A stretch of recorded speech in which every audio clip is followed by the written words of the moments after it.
সন্তানদেরকে কোরআন শেখাও, সন্তানদেরকে হাফেজ বানাও, আলেম বানাও, কোরআন পড়নেওয়ালা বানাও। কেন কোরআন মানুষকে শিখাবেন? আল্লাহ তাআলা সে কথাও সুন্দর করে বলেন, ওয়া ইন কানু মিন ক্বাবলু লাফি দালালিন মুবিন।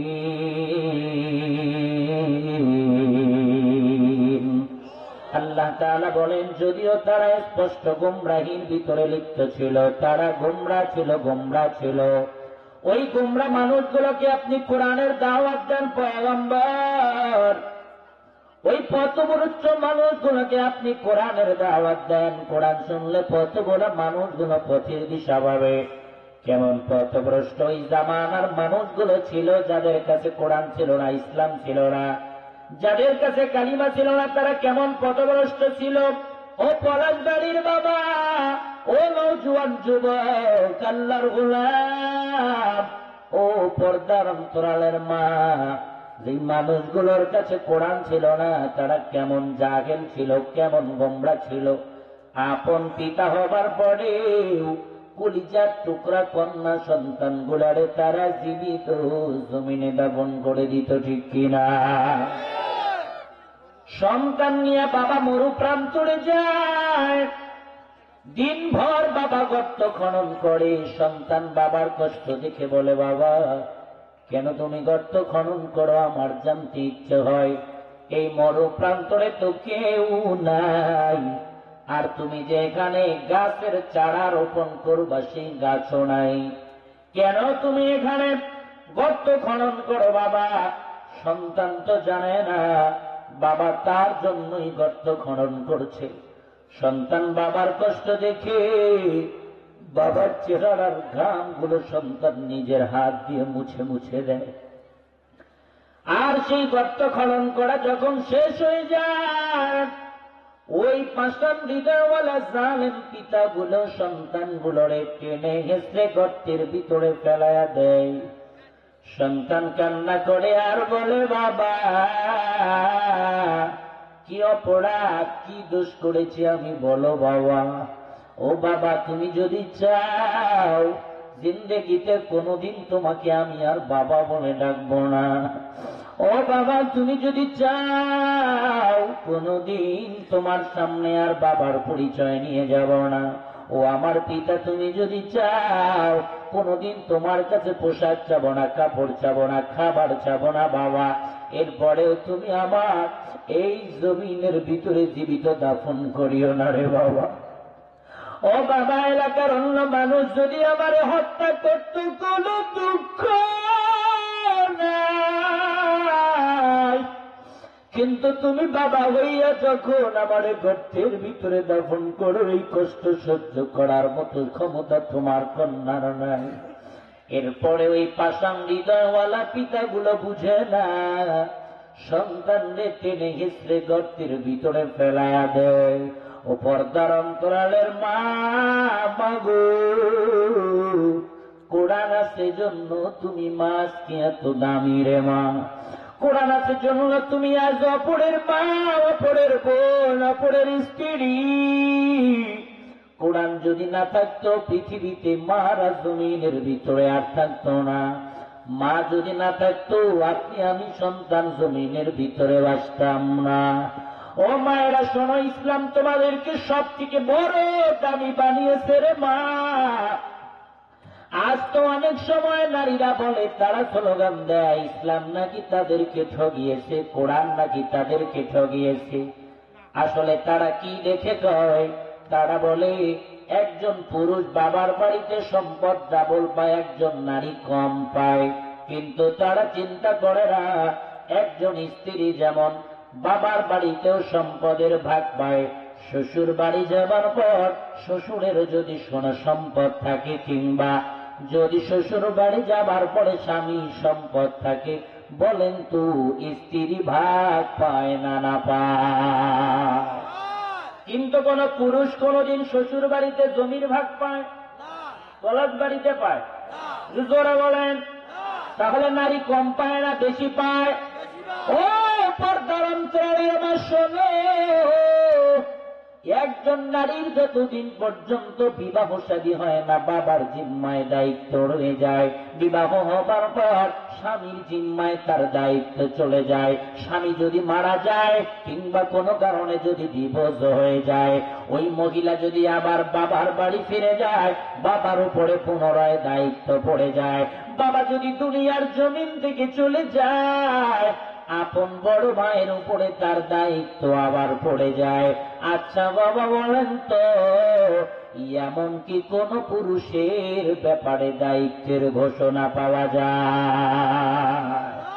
ইসলাম নারী জাতিকে সব থেকে দামি বানিয়েছে, সব থেকে দামি সম্পদ বানিয়েছে। ও মায়েরা, তোমরা যারা বলো ইসলাম তোমাদেরকে ঠগিয়েছে, নয়, ইসলাম তোমাদেরকে যতটা সম্মান দিয়েছে পৃথিবীতে আর কোন ধর্ম, কোন জাতিকে, কোন নারীকে এত সম্মানের অধিকারী করেনি। ঠিক কিনা জোরে বলে? ইসলাম যদি তোমাদেরকে সম্মান না দিত পৃথিবীতে নারীরাই হয়ে যেত সব থেকে বড় ভোগের পণ্য। কথা বলেন ঠিক কিনা? তাহলে কোরআন শুনলে পথভোলা মানুষগুলো পথের দিশা পায়, জাহান্নামীগুলো জান্নাতি হয়। কথা কার? কথা কার? এজন্যই তো আমি যে আয়াত আপনাদের সামনে তেলাওয়াত করেছি, রব্বুল আলামিন সুন্দর করে বলেন, لقد من الله على المؤمنين إذ بعث فيهم رسولا من أنفسهم يتلو عليهم آياته ويزكيهم ويعلمهم الكتاب والحكمة وإن كانوا من قبل لفي ضلال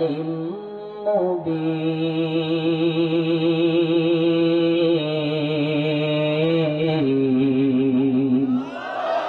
كلام زندہ قرآن حکیم حکمت اولا یزالست قدیم جمیع العلم فی القرآن حکیم تکثرت عنه افہام الرجال قلیل العمر فی دار دنیا ومرجعنا إلى بيت التراب বলেন মারহাবা।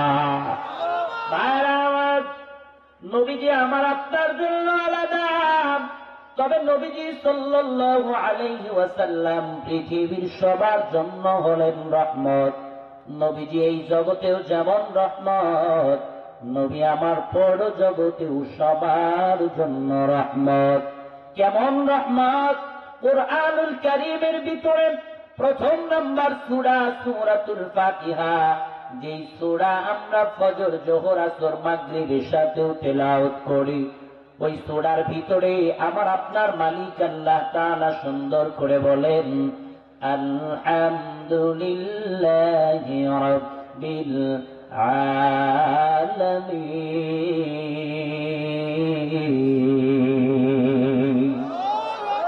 আল্লাহ তাআলা বলেন সমস্ত প্রশংসা তার, লিল্লাহি রাব্বিল আলামিন, যিনি হলেন জগৎ সমূহের জন্য প্রতিপালক।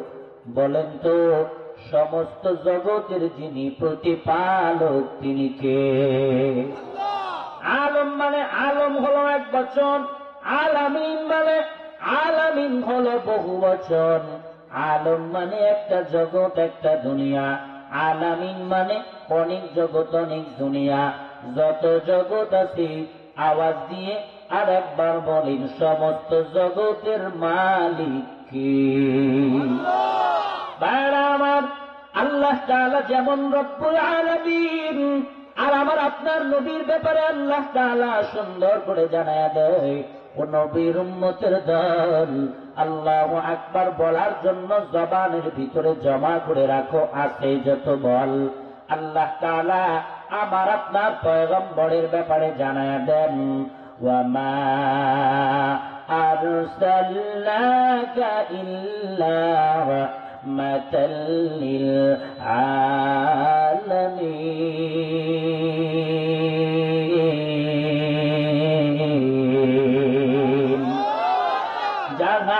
तक है रुबूबियत खुदा का, वहाँ तक है नबूवत मुस्तफा का।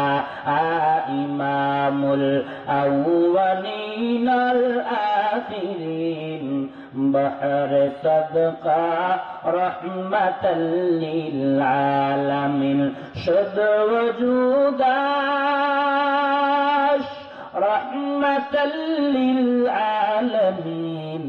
मस्जिदे ओ शुद्ध हमारो ए जमीन। बोलेन মারহাবা। বারাবার আল্লাহ তাআলা যেমন রব্বুল আলামিন, আর আমার আপনার নবীর ব্যাপারে আল্লাহ তাআলা জানায়া দেয় নবী আমার হলেন রাহমাতুল লিল আলামিন। আল্লাহ যেমন জগৎ সমূহের জন্য রব, আর আমার আপনার নবী হলেন জগৎ সমূহের জন্য রহমত। নবী আমার এই জগতেও যেমন রহমত, নবী আমার পর জগতেও আমার আপনার সবার জন্য রহমত। নবী আমার মুসলমানের জন্য যেমন রহমত, নবী আমার বেঈমানদের জন্য তেমনই রহমত। নবী আমার হাজি গাজী মোল্লা মাঝি চাষা চাষি নায়ক নায়িকা গায়ক গায়িকা কালা ধলা লম্বা বেটে নারী পুরুষ সবার জন্য রহমত কথাকার। এ কারণেই তো নবীর জামানায় মুসলমানেরা আল্লাহ মেনে খায়, আর যারা বেঈমান, যারা কাফের, যারা মুশরিক, তারা আল্লাহর বিরোধিতা করেও খায়। কারণ নবী হলেন সবার জন্য রহমত বিধায়। এটা ওই জামানার কাফেরেরা বিশ্বাস করেছিল। এ বন্ধু, এই জামানার ভিতরে কাফেরেরা নবীর কারণে খায়। এই জামানার ভিতরে নবী নাই, নবুয়তের দরওয়াজায় তালা লাগাইয়া নবী আমার বিদায় হয়ে গেছে।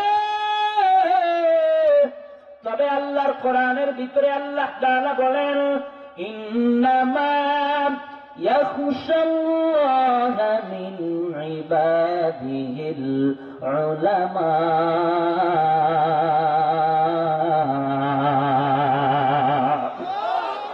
আল্লাহ তাআলা বলেন জমিনের ভিতরে যারা উলামা ইকরাম তারাই আল্লাহ তাআলাকে ভয় করে। আর নবীজি সাল্লাল্লাহু আলাইহি ওয়াসাল্লাম হাদিসের ভিতরে বলেন আল উলামা ওয়ারাসাতুল আম্বিয়া, যারা নাকি উলামা ইকরাম এরা হলো নবীর ওয়ারিস। ওই জামানায় নবীর কারণে বেঈমানেরা খায়। এই জামানায় কাফের মুশরিকেরা নবীর ওয়ারিস উলামা ইকরাম হাফেজ আলেম ইমাম মুয়াজ্জিন আর মুসলমানদের কারণেই বেঈমানেরা খায়। তারপরেও ঠিক কয় না, জোরে কোন আরো জোরে। আমরা নামাজ পড়েও খাই, তারা নামাজ না পড়েও। আমরা রোজা করেও খাই, তারা রোজা না করেও। কারণ নবীজি হলেন সবার জন্য রহমত। এ কারণেই তো নবীর সেই রহমত তারা উপভোগ করে। এটা ওই জামানার যারা কাফের ছিল তারা বিশ্বাসও করেছিল, এবং নবীজিকে তারা এ কারণে আল আমিন উপাধিও দিয়েছিল। ঠিক কিনা জোরে বলে? কাফেরেরা আল আমিন উপাধি দেয়নি, দিয়েছে। কারণ তারা জানে, এটা মেনেছিল, বিশ্বাস করেছিল। আর এই জামানার কাফেরেরা এরা বিশ্বাস করতে চায় না। এজন্য আমরা তাদের করি জামাই আদর, তারা এখন হয়ে যাচ্ছে বড় বাদর। আমরা দিলাম তাদের মন্দির পাহারা, তারা আমাদের মুসলিম ভাইদেরকে মারার জন্য ইসকনের দালাল হয়ে হয়ে আছে দিশেহারা। কথা বলেন না কেন? আজ আমি এই মাহফিল থেকে পুরা বাংলার কাফের মুশরিক বেঈমান আর ইসকনদেরকে জানাইতে চাই, রাখো তোমাদের কান খাড়া। এটা গুজরাট নয়, এটা বাংলাদেশ। কথা বলেন ঠিক কিনা? এটা ইন্ডিয়া নয়, এটা বাংলাদেশ। এটা ভারত নয়, এটা বাংলাদেশ। বাংলার তৌহিদি জনতা যেমন তোদের মন্দির পাহারা দিতে পারে, বেশি বাড়াবাড়ি করলে জুতার বাড়ি দিয়ে মামুর বাড়ি দিল্লিতেও পাঠাইয়া দিতে পারে। ঠিক কিনা জোরে বলেন? আরো জোরে, আরো জোরে। আমরা তাদের মন্দির ভাঙ্গি, পাহারা দিই। কথা কয় না কে? নতুন দেশ যখন স্বাধীন হলো আমরা পাহারা দেয়নি? মসজিদের ইমাম পাহারা দেয়নি? ওলামা ইকরাম পাহারা দেয়নি? তারপরেও যদি বেশি বাড়াবাড়ি করো, কোথার থেকে সাহস আসে? খালার টাকা, তাই না? বাংলাদেশের টাকা তো বিদেশে অনেক নিয়ে গেছে, এই টাকাগুলো আমার দেশের টাকা, আমার দেশে ফিরে আসার প্রয়োজন আছে। এই জন্য তারা এখন ওখান থেকে চালাচ্ছে, আর কাফের মুশরিক হিন্দু খ্রিস্টান বৌদ্ধ নাসারা বেঈমান এখন মুসলমানদের সাথে বাড়াবাড়ি করছে। মনে রাখতে হবে, মুসলমান যদি পেশাব করে দেয়, পেশাবের জলে ইন্ডিয়া যাইতে দিশা পাবি না। এই কথা বলেন না কেন? এই বেটাদের কারণেই তো আজ ইসকন নামে আমাদেরকে মারছে। কথা বলেন ঠিক কিনা? এখনো কথা বের হয় না জবান দিয়া, আর কখন কথা বের হবে? ফিলিস্তিনের মতো অবস্থা হলে মন খারাপ করলে কষ্ট হয়, কষ্ট হয়। ওই জামানার কাফেররা এটা মানত, আর এই জামানার নাস্তিকেরা মানে না। এ কারণেই তো ওই জামানার কাফেরেরা, তাদের ব্যাপারে আল্লাহর কোরআনে ঘোষণা এসেছে, এমনও কাফের ছিল ওই জামানায় যাদের অন্তরের ভিতরে রবের প্রতি এমন দৃঢ় বিশ্বাস ছিল, এই জামানার পলাশবাড়ির 95% মুসলমানের অন্তরেও সে দৃঢ় বিশ্বাস নাই। বলতে পারেন, হুজুর মুসলমানের বিরুদ্ধে কথা, মুসলমান হয়ে এই চাচা, এটা আমার কথা নয়। আল্লাহ তাআলা এই নবীজিকে জানায় দেয়, নবী আমার, আপনার ডানে বামে এমনও কাফের আছে যাদের অন্তরে রবের দৃঢ় বিশ্বাস মুসলমানের চেয়েও বেশি আছে। নবী বলে, আল্লাহ, এরা আবার কারা? কয়েকদিন আগে কে যেন বললো না, এরা কারা, কোথা থেকে এলো এরা? এই যুবকরা জানে না? কে বলেছে? কাউয়া। কে বলেছে? কয় না কথা, কে? এরা কারা? ওকে ধরে নিয়ে আসেন এখানে। কষ্ট হয় তো। নবীজি বলতেছে, আল্লাহ, এরা কারা, কোথা থেকে এলে ওরা? মুসলমানের চেয়েও যাদের অন্তরে কাফের হওয়ার পরেও দৃঢ় বিশ্বাস। আল্লাহ তাআলা বলেন, নবী আমার, এরা হলো তারা। এই পলাশবাড়ির মুসলমান, কানটা রাখো খাড়া। আল্লাহ তাআলা বলেন, নবী আমার, এরা হলো তারা। আপনি যদি তাদেরকে জিজ্ঞেস করেন, মক্কার কাফেরকে, তাদেরকে মানে মক্কার কাফেরকে, আল্লাহ তাআলা বলেন, وَلَئِن سَأَلْتَهُم مَّنْ خَلَقَ السَّمَاوَاتِ وَالْأَرْضَ।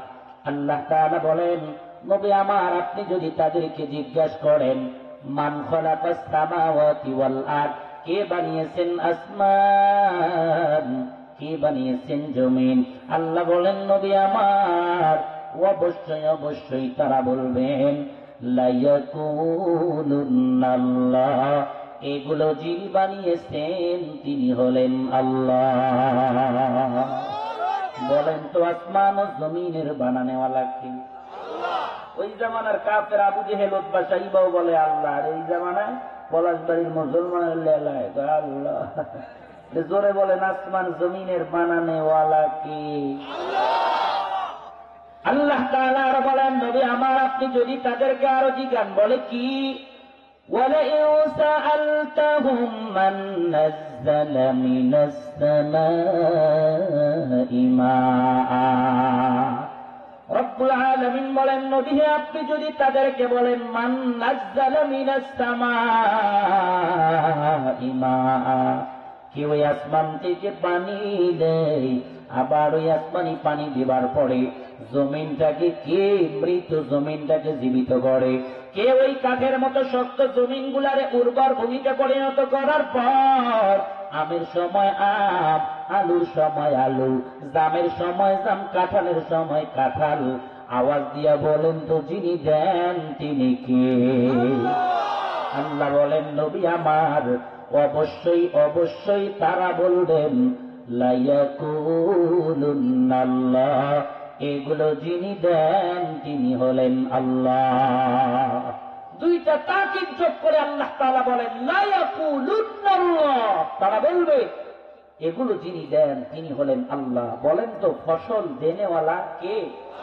আল্লাহ। যারা কয় না এদের জমিতে জীবনে যেন ফসল হয় না, একটু জোরে বলেন, জমিন থেকে ফসল দেনেওয়ালা কে?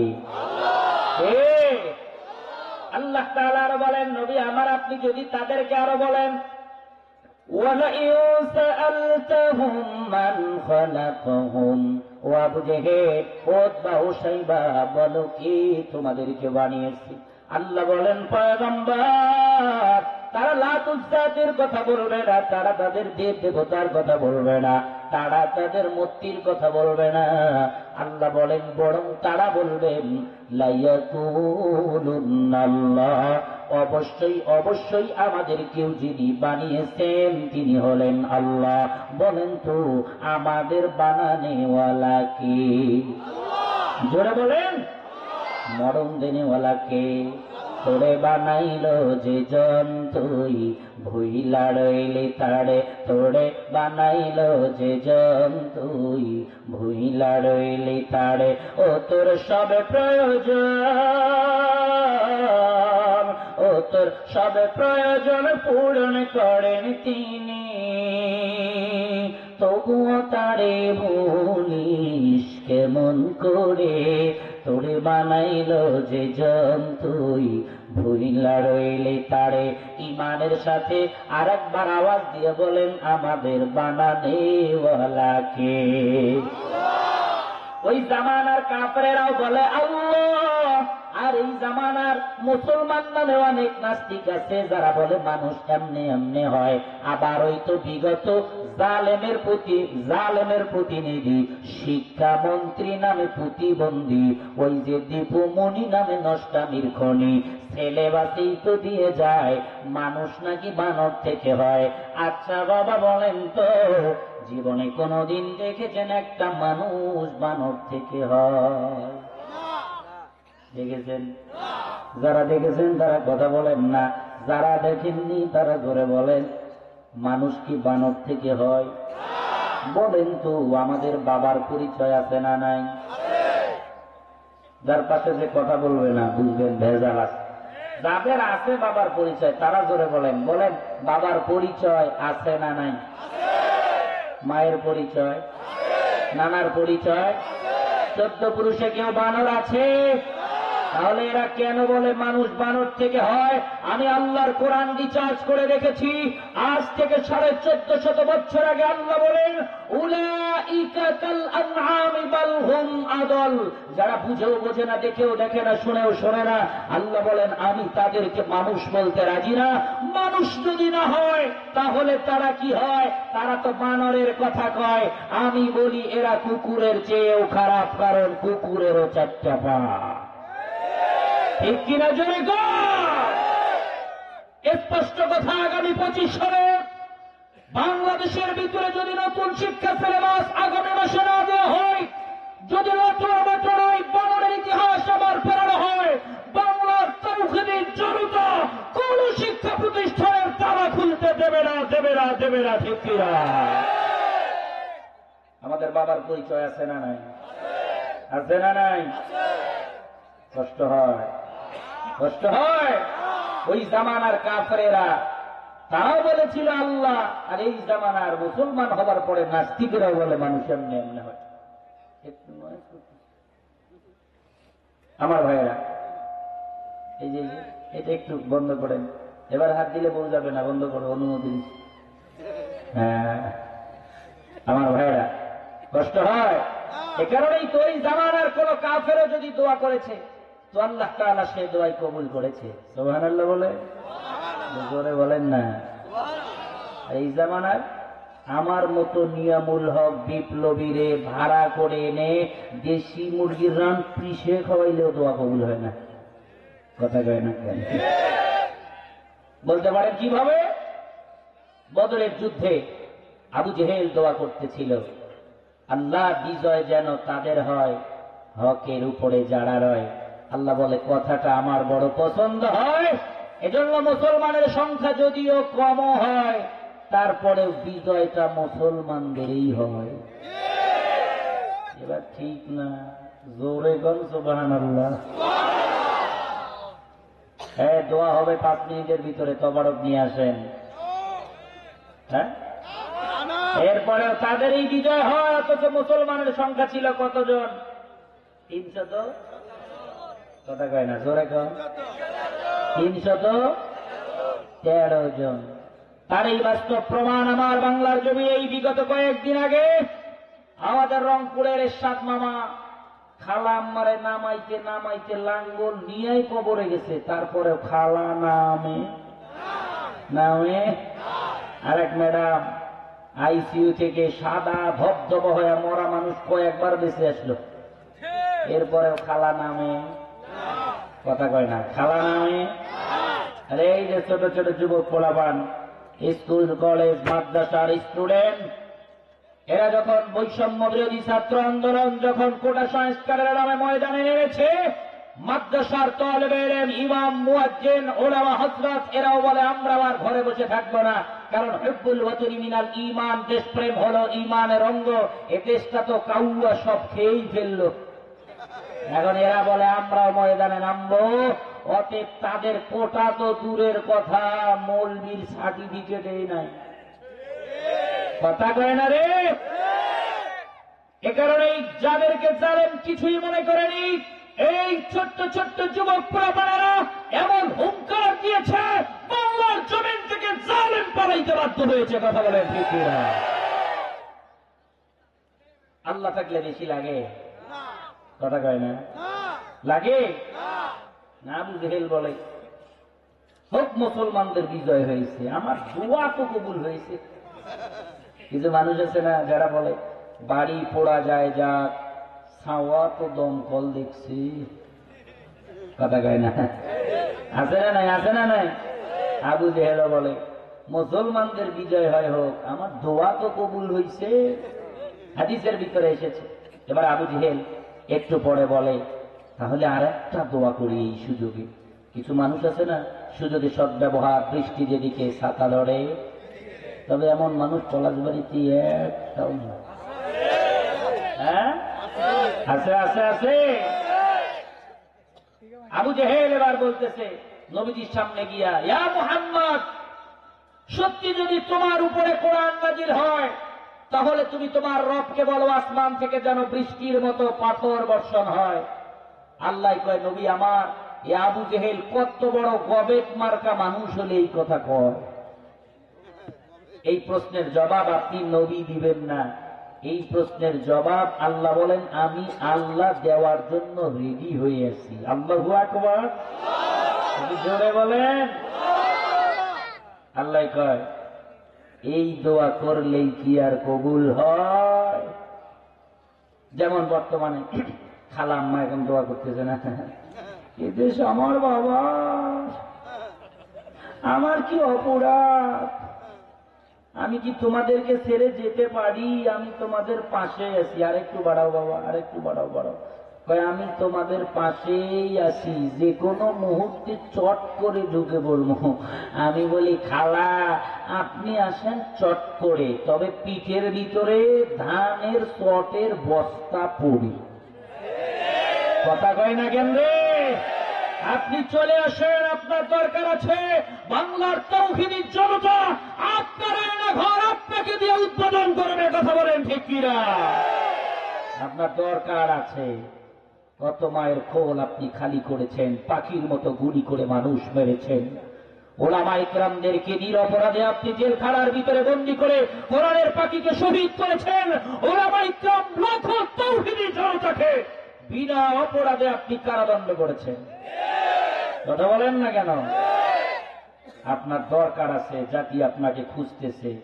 আপনি না আসলেও তো আপনাদের আনার ব্যবস্থা আমরা করব, কারণ আগামীতে বাংলা আমাদের, কথা কয় না কেন? দেখে আগামীতে বাংলা কাদের? এই কথা বলতেও লজ্জা হয় আমাদের, এটা বলতেও লজ্জা হয়,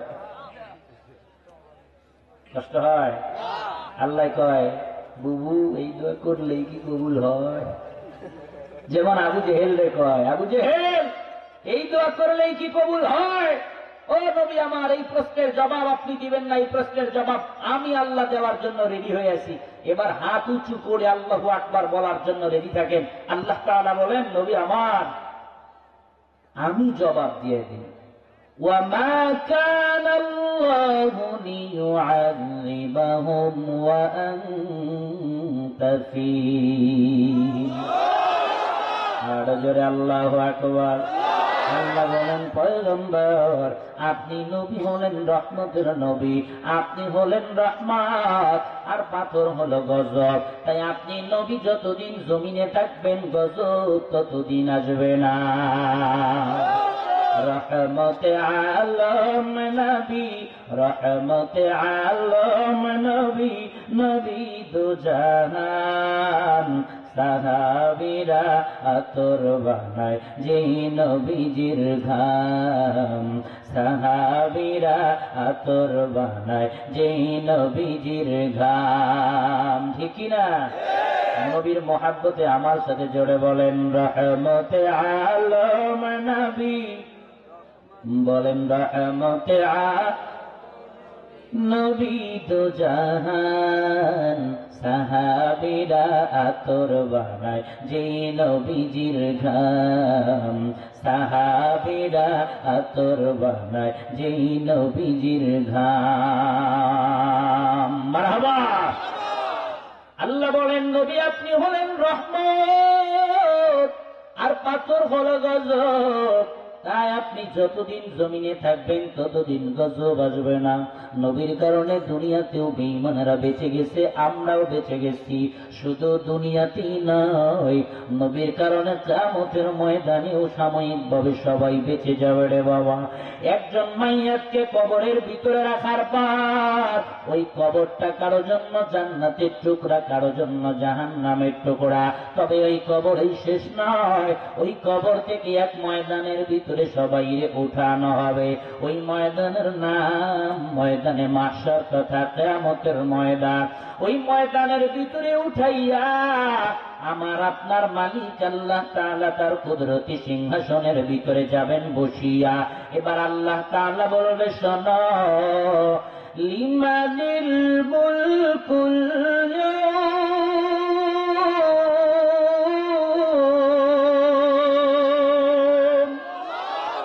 আল্লাহ বলবেন আজকের রাজত্ব কার, আজকের দিনের বাদশাহী কার। কোথায় দুনিয়ার নেতা, কোথায় দুনিয়ার বাদশা, কোথায় দুনিয়ার জমিদার, আজকের রাজত্ব কার। একটু পরে আল্লাহ তাআলা সুন্দর করে বলতে থাকবে শোনো, লিল্লাহিল ওয়াহিদিল কাহ্হার।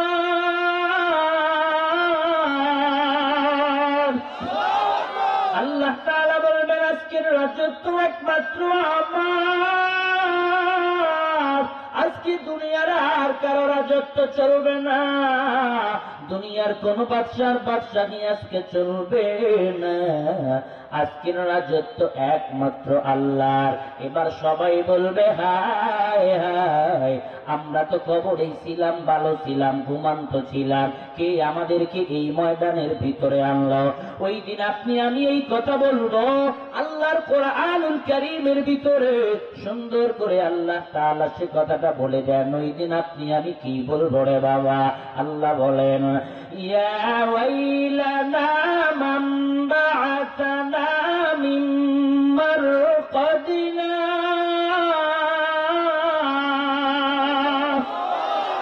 ওই দিন আপনি আমি বলবো হায় দুর্ভোগ, ইয়া ওয়াইলানা মান বা'আসানা মিন মারকাদিনা, কে আমাদেরকে জাগ্রত করলো?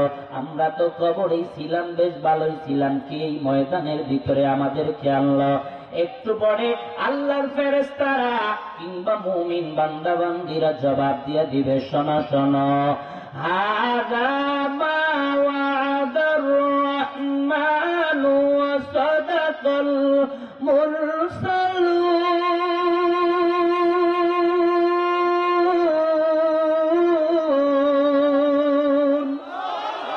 বলা হবে এই ময়দান তো সেই ময়দান, হাযা মা ওয়া'দার রহমান, যেই ময়দানের ওয়াদা আল্লাহ তাআলা দিয়েছে, ওয়া সাদাকাল মুরসালুন, যেই ময়দানের সত্যায়িত নবী রাসূলরা করেছে, যেই ময়দানের কথা তোমাদেরকে আলেম উলামায়ে কেরাম বলেছে, বক্তা বলেছে, ইমাম মুয়াজ্জিন বলেছে, এই ময়দান তো সেই ময়দান। এবার এই ময়দানে সবার যথাযথ বিচার করা হবে। সবাই বলবে তাহলে তাড়াতাড়ি বিচার হোক, এরপরে এই ময়দানের কষ্ট আর সহ্য করতে পারি না। হাদিসের ভিতরে আসছে বেঈমানদেরকে ঘামের লাগাম পরানো হবে। ঘাম তো পানির মতো তরল, ঘামের আবার লাগাম কি জানো? ঘামের লাগাম মানে হলো মানুষের নাক কান বরাবর ঘাম চলে যাবে। এ বন্ধু শুধু তাই নয়, ওই কষ্ট দেখে বেঈমানেরা বলতে থাকবে, আল্লাহ তাড়াতাড়ি বিচার হোক, বিচারের পরে আমি জান্নাতি হলে হব কিংবা জাহান্নামী হলে হব, তারপরেও এই কষ্ট আর সহ্য করতে পারি না। কিন্তু মহান রবকে কেউ এই কথা বলার সাহস পাবে না। সবাই চলে যাবে। প্রথম